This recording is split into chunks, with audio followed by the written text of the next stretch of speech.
Hey, this is Steve here from Disaster.Zone, and today I'm just going to show you a couple of emergency preparedness tips that I use on my everyday vehicle. Okay, well, this is my vehicle. It's a 2005 Toyota 4Runner. Nothing unusual about it, pretty standard, except I did add a new air intake filter. Most of the things I'm going to show you are stored in the vehicle, except I do use some space in the back here. Now, the first thing I want to point out is that you should always have at least half a tank of gas, and there's a really good reason for that, which I'll point out in a few moments. Also, it's a pretty good idea to carry a spare gas can just in case you do get stuck. You have the means to go and get some gas for your vehicle. Now, if you've been paying attention to the news recently, you would have known about the pretty bad wildfires up in Canada and Alberta, and about 90,000 people had to evacuate the town of Fort McMurray because of the wildfires. And one of the big things I think we can learn from this is that a lot of motorists were stranded on the side of the roads simply because they ran out of gas. Oh my god. There's not enough firefighters for all this. Oh my god, if there was, we wouldn't have this. Look at the cars. People parked in the ditch. Like, why is there cars there? It's because they ran out of gas. That's my guess. Look at this. Yep. Look at all these cars. So anyway, that's the first lesson to take away from this. Keep enough gas in your car, because if you need to evacuate, you don't want to be left stranded. Okay, let's move on. The next thing is just to make sure that your vehicle is in a generally good state of maintenance.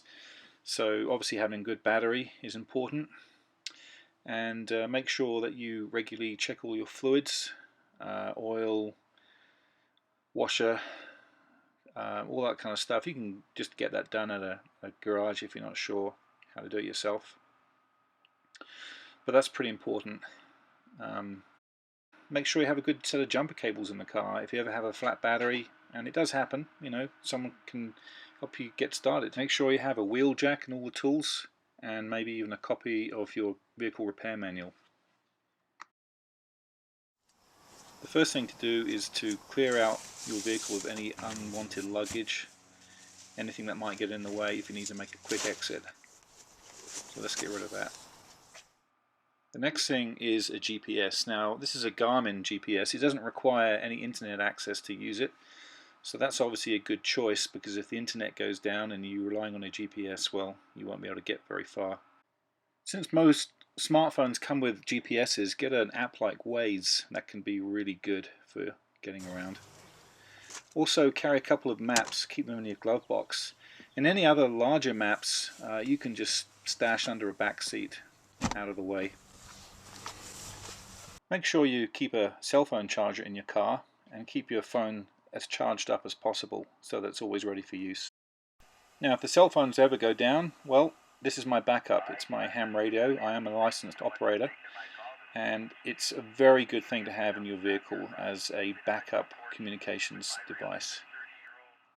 Have a basic toolkit in your vehicle for any repairs that you might need to carry out, and also some spares. Here are some spare bulbs and some fuses, and I also actually need to pack some spare wiper blades in my vehicle, which I haven't done yet.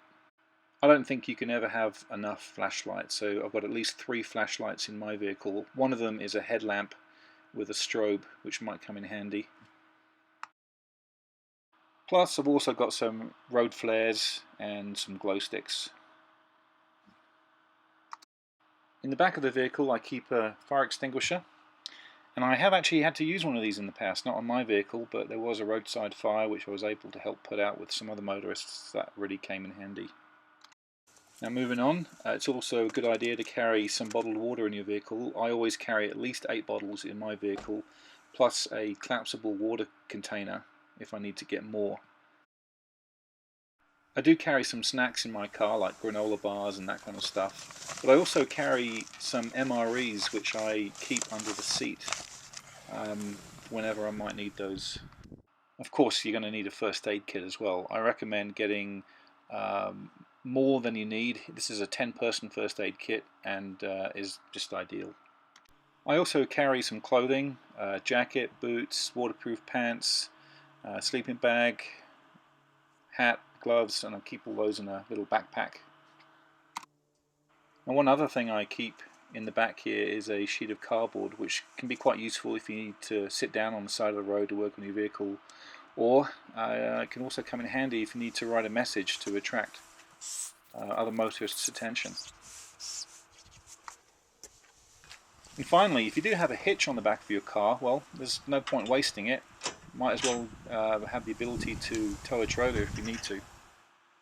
And that's it. That's my vehicle that I drive every day, and that's how I prepare it for disasters or emergencies. Hey, thanks again for watching this video. I really do appreciate it. Please subscribe to this channel and check out my website www.disaster.zone for more disaster preparedness tips. And we'll see you again. Take care.